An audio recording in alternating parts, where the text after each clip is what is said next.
What kind of neighbor calls the cops on you for planting wildflowers? My name is Clara Hensley, and I never thought a few daisies and black-eyed Susans would turn my quiet life in the Blue Ridge Mountains into a battlefield. It all started with a letter, crisp and official, stamped with the seal of the Pine Hollow Homeowners Association.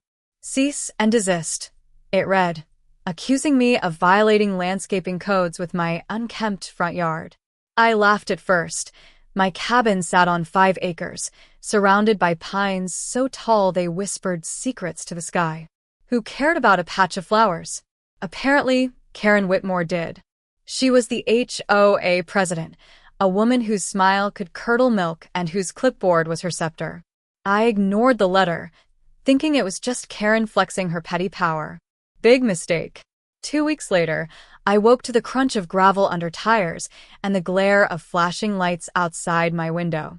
2 men in dark uniforms stood at my door, badges glinting, demanding I come with them. My heart pounded. Arrested? For flowers? But something felt off.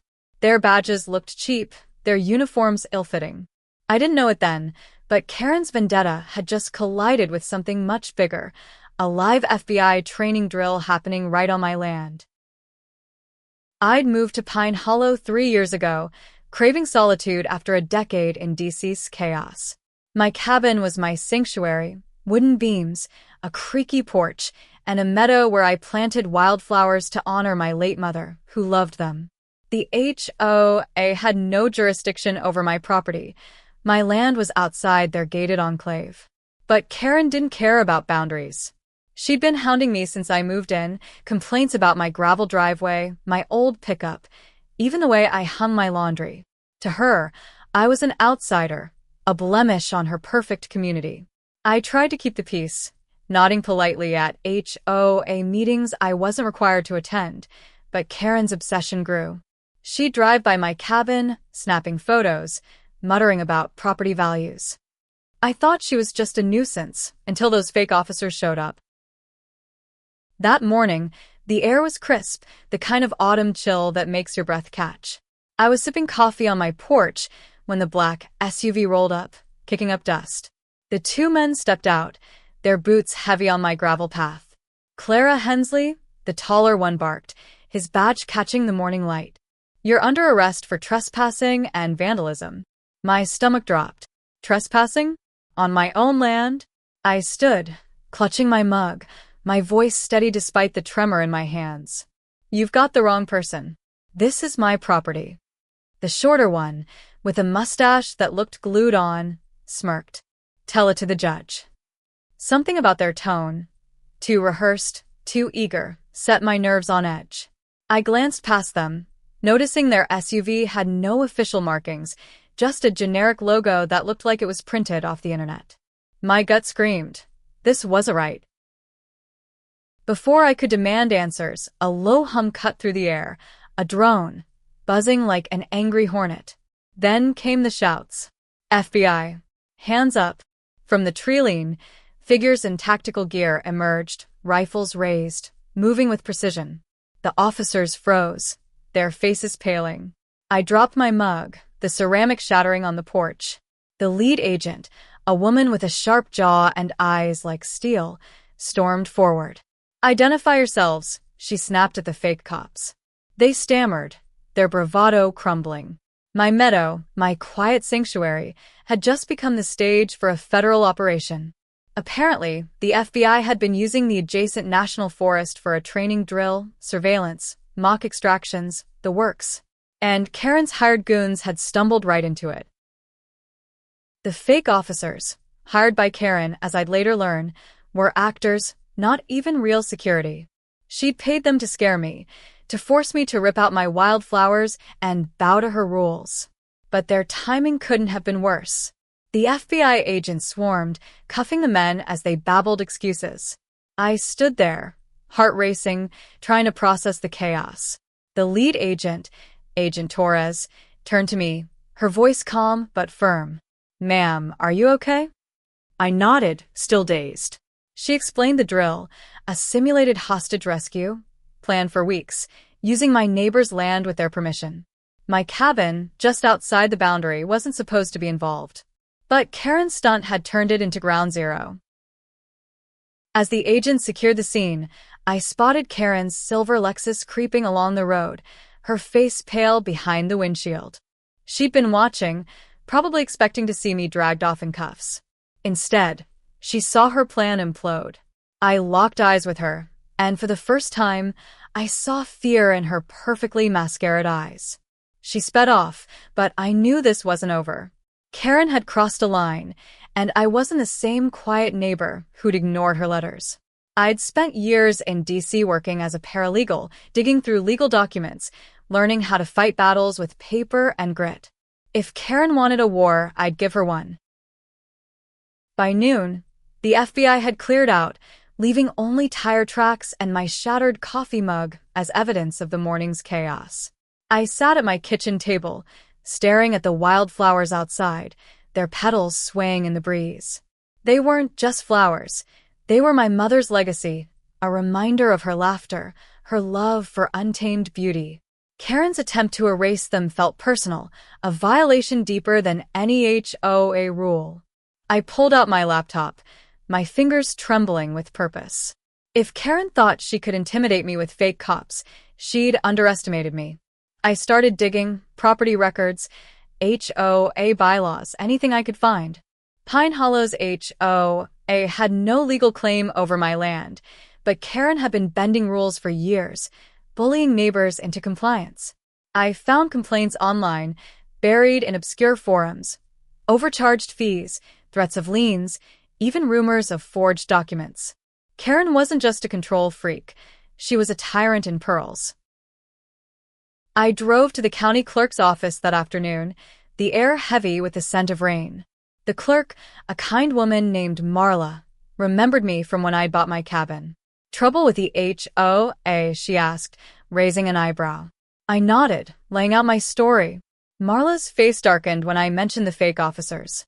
"That's not just petty, that's illegal," she said, pulling up Pine Hollow's records. What she found was a gold mine.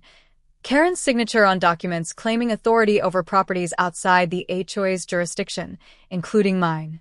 It was fraud, plain and simple. I left with copies of everything, my resolve hardening. This wasn't just about my wildflowers anymore. It was about stopping a woman who'd weaponized her power against an entire community. Back home, I called a lawyer friend from DC, Sarah, who specialized in property disputes. Over the phone, her voice crackled with excitement. "Clara, this is a slam dunk. Fraud, harassment, impersonation of law enforcement? Karen's done."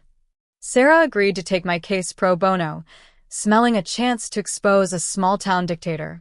We planned to file a lawsuit against Karen and the HOA, not just for me, but for every neighbor she'd bullied. I spent the evening drafting a letter to the HOA board, demanding Karen's resignation and a public apology. I didn't expect them to comply. Karen had the board wrapped around her finger, but I wanted her to know I was coming for her. The next morning, I found a new letter taped to my door, and signed but reeking of Karen's venom. "You're making enemies, Clara. Leave the flowers and move on, or you'll regret it." My blood boiled, but I didn't tear it up. Instead, I tucked it into a plastic bag, evidence. Karen wasn't just threatening me now. She was doubling down. I called Agent Torres, who'd given me her card before leaving. She confirmed the fake officers were being questioned, and one had already spilled. Karen had paid them $500 each to teach me a lesson. The FBI was building a case, but it was slow bureaucracy, red tape. I couldn't wait for them. I needed to act. That's when the twist came, sharp and unexpected, like a thorn hidden in a bouquet. While searching Karen's social media for more dirt, I stumbled across a photo from last summer, a community picnic at Pine Hollow. There, in the background, was one of the fake officers, laughing with Karen, his arm around her. The caption read, "Family fun with my cousin Mike." My jaw dropped. Mike wasn't just a hired goon. He was Karen's cousin. This wasn't a random scheme. It was personal, familial, a conspiracy rooted in her need to control. The realization hit me like a punch. Karen wasn't just a bully. She was dangerous, willing to pull her own family into her vendetta. I forwarded the photo to Sarah and Agent Torres, my hands shaking. This changed everything. I started reaching out to neighbors, quietly at first. Most were scared, wary of Karen's influence, but a few opened up. There was Tom, a retired mechanic whose shed Karen had tried to tear down for code violations. And Lisa, a single mom who'd paid thousands in fines to avoid a lien on her home. They were angry but powerless until now. With Sarah's help, we organized a secret meeting at my cabin. 10 of us crowded around my dining table, sharing stories of Karen's tyranny. The air was thick with outrage, but also hope. We weren't just fighting for my wildflowers. We were fighting for our homes, our freedom. By the end of the night, we had a plan: gather evidence, rally more neighbors, and take Karen down legally, publicly, permanently. The confrontation came sooner than I expected. 3 days after our meeting, Karen called an emergency HOA board session, claiming urgent community concerns. I wasn't invited, but Tom, who'd been feeding me intel, slipped me the details. It was happening at the community center, a sterile building with too many fluorescent lights and Karen's portrait hanging like a dictator's. I decided to crash it. Sarah warned me to stay calm, to let the lawsuit do the talking, but I couldn't sit idly by while Karen spun her lies. I grabbed my folder of evidence, property records, the threatening letter, screenshots of her cousin's photo, and drove to the center, my heart hammering. The room was packed, neighbors murmuring as Karen stood at the podium, her voice dripping with fake concern. "We face a threat to our community's values," she said, her eyes scanning the crowd. "Certain residents," she paused, glaring at me as I slipped into the back, "are defying our rules, undermining our harmony." The audacity of it burned. I stepped forward, raising my voice. "You mean like sending fake cops to my house, Karen?" The room went silent, all eyes on us. Her face flushed, but she recovered quickly, laughing it off. "Clara, you're delusional. This is about your illegal landscaping, not some conspiracy." I held up the folder. "Then explain this, your cousin Mike posing as an officer. Fraud. Harassment. It's all here." Gasps rippled through the crowd. Karen's smile faltered, but she doubled down, banging her gavel. "This is not the place for your accusations." But I wasn't alone anymore. Tom stood, his voice gruff. "She's right. Karen's been bullying us for years." Lisa joined in, holding up a stack of fine notices. "She threatened my home." One by one, neighbors stood, their stories pouring out: extortion, intimidation, lies.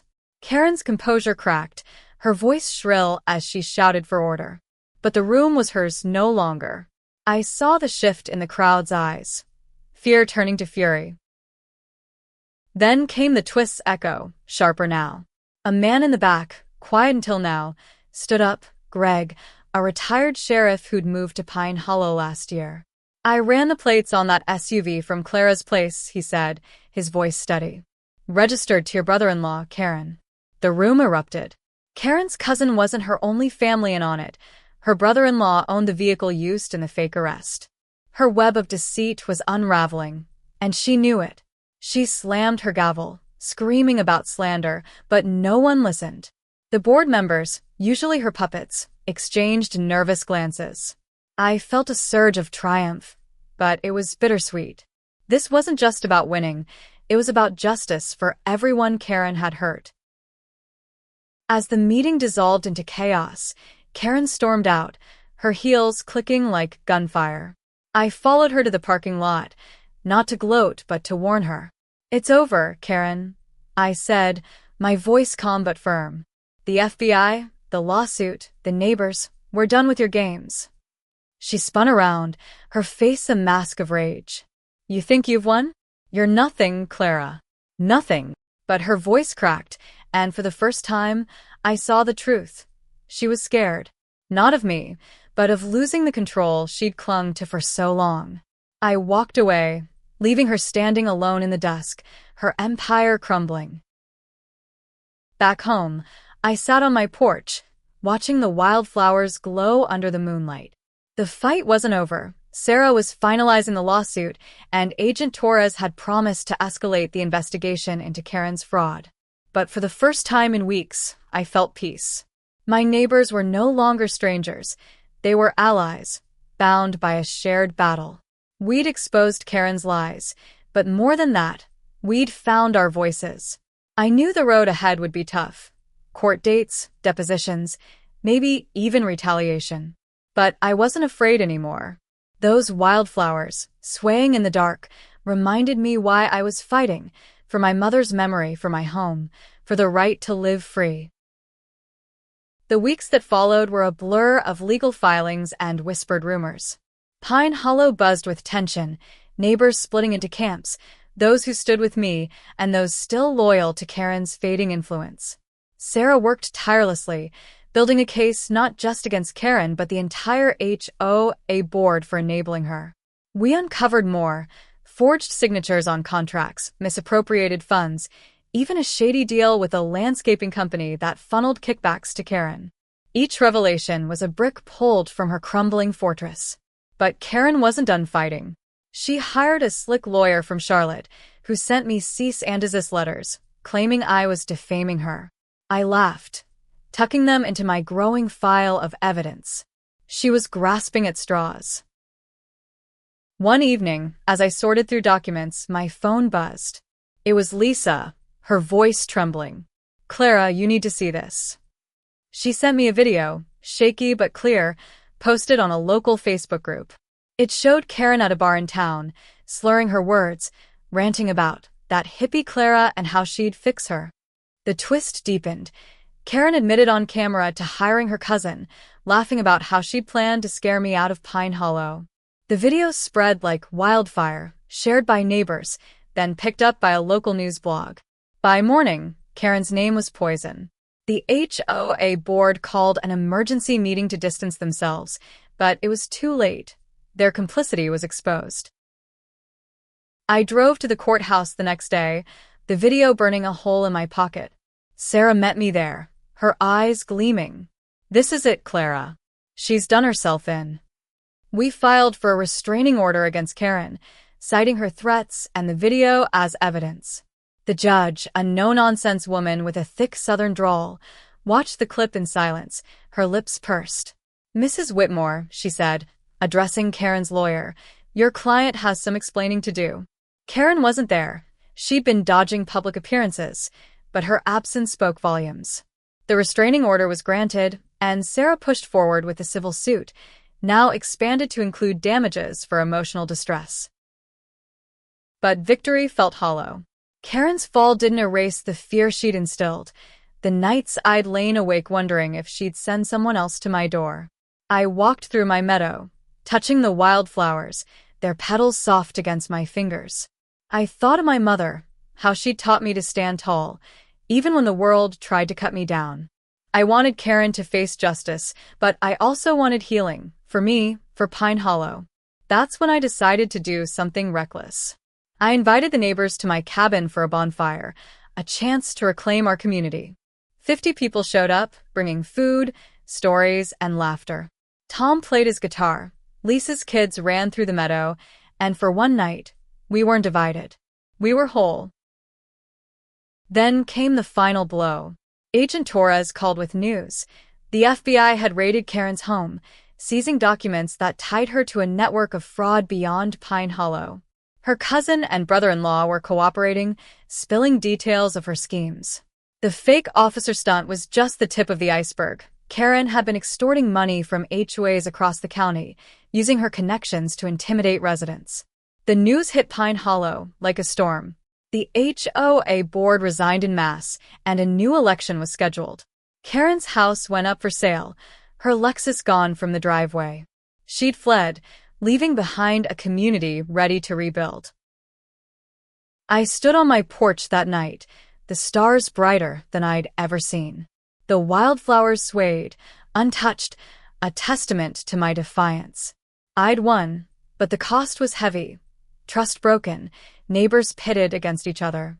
Yet in that darkness, I saw light. Pine Hollow was waking up, ready to move forward without fear. I wasn't just Clara, the wildflower woman. I was Clara, the one who fought back. The lawsuit moved forward, slow but relentless. Sarah was a force, her briefs sharp as knives, cutting through Karen's defenses. By spring, the case had grown, with 12 neighbors joining as co-plaintiffs. We weren't just suing for damages. We were dismantling the HOA's corrupt structure. The courtroom was packed, locals craning their necks to see Karen, who finally appeared, her face gaunt, her designer clothes replaced by a plain blazer. She avoided my gaze, but I stared right at her, remembering the fake officers, the threats, the nights I'd checked my locks twice. The judge ruled in our favor. $200,000 in damages, split among us, and a court order dissolving Pine Hollow's HOA. Cheers erupted, but I felt no joy, just relief, heavy and quiet. Karen's fall was complete. The local paper ran a front-page story. HOA tyrant exposed. Her name became a cautionary tale, whispered in coffee shops and grocery stores. She moved away, some said to Florida, others to a cousin's couch. I didn't care where she went. What mattered was Pine Hollow, now free to heal. We formed a new community council, not an HOA but a voluntary group focused on connection, not control. Tom led the first meeting, his gruff voice softened by hope. Lisa volunteered to organize a summer fair, and I offered my meadow for it. The wildflowers would be the backdrop, a symbol of resilience. But the twist lingered, a shadow in my mind. Karen's cousin, Mike, had cut a deal with the FBI, revealing more than just her schemes. He claimed Karen had been planning something bigger, a smear campaign to paint me as a squatter, to seize my land through forged deeds. It never came to fruition, thanks to the FBI's intervention, but the thought chilled me. How far would she have gone? I'd never know, and maybe that was for the best. I focused instead on rebuilding, planting more wildflowers, teaching Lisa's kids their names, daisies, coneflowers, yarrow. Each seed was a promise, a step toward healing. One evening, as I watered the meadow, Greg, the retired sheriff, stopped by. He handed me a small box, his eyes crinkling. Found this in Karen's garage during the raid, he said. Inside was a photo of my mother, young and laughing, standing in a field of wildflowers. On the back, in her handwriting, for Clara, my wild heart. I hadn't known Karen had it. She must have found it in old HOA files, a relic from when my mother owned the cabin. Tears stung my eyes. Greg patted my shoulder. She'd be proud of you. I nodded, unable to speak. That photo, that moment, was my closure. The summer fair was a triumph. Neighbors danced under string lights, kids chased fireflies, and Tom's guitar filled the air. I stood in the meadow, the wildflowers taller now, their colors vibrant against the dusk. Pine Hollow wasn't perfect, but it was ours again. I thought of my mother, of the battles we'd fought, of the community we'd reclaimed. Karen had tried to break us, but she'd only made us stronger. I whispered a thank you to the stars, to the flowers, to the fight that had brought us here. Months later, I sat on my porch, the air warm with the promise of summer. The wildflowers had spread, a riot of color that spilled beyond my meadow, creeping along the forest's edge. Neighbors stopped by often now, not with complaints, but with stories, laughter, plans for the future. Pine Hollow was changing, slowly but surely.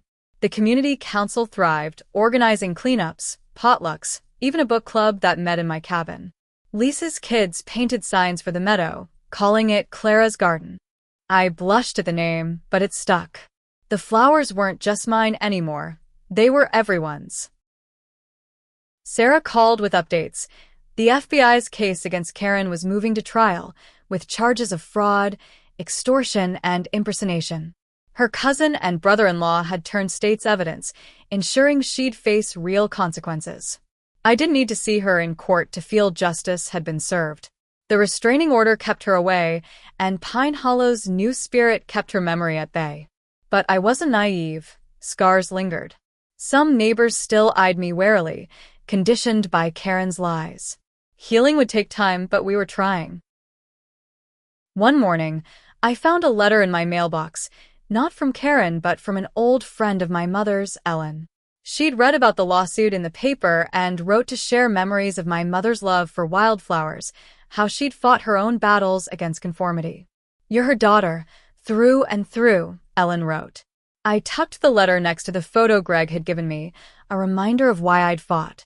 Not just for me, but for her, for the wild hearts who dared to be different. The fair became an annual tradition, each year bigger, brighter. By the second summer, we had vendors, music, even a small stage where Lisa's daughter read a poem about the meadow. I watched from the sidelines, my heart full. Pine Hollow wasn't just a place anymore, it was a community, stitched together by courage and second chances. I'd lost my solitude but gained something better, belonging. The wildflowers bloomed on, untamed, unstoppable, just like us. As autumn returned, I walked the meadow, the wildflowers fading but still fierce, their seeds ready to bloom again. Pine Hollow had changed, but so had I. I wasn't just the woman who fought the HOA, I was part of something bigger, a community that had faced its shadows and chosen light. The lawsuit money went to a fund for local kids, scholarships for those like Lisa's daughter, who dreamed beyond our mountains. The council grew, tackling issues Karen had ignored, road repairs, a community garden, a hotline for neighbors in need. We weren't perfect, but we were trying. One evening, as the sun dipped low, I sat with Tom and Lisa on my porch, sharing a bottle of wine. We talked about the past, the fight, the future. Tom strummed a quiet tune, and Lisa laughed, her face free of the worry that had once defined her. "You started this, Clara," she said. I shook my head. We did. And it was true. Karen had tried to divide us, but she'd only shown us our strength. The wildflowers stood tall, a reminder that beauty could thrive in defiance, that roots could grow deep in rocky soil. I looked out at the meadow, the stars emerging above. My mother's photo sat on my mantel, her smile a beacon. I'd fought for her, for me, for all of us. Pine Hollow was home, not just a place but a promise, one we'd keep together. The wildflowers would bloom again, and so would we.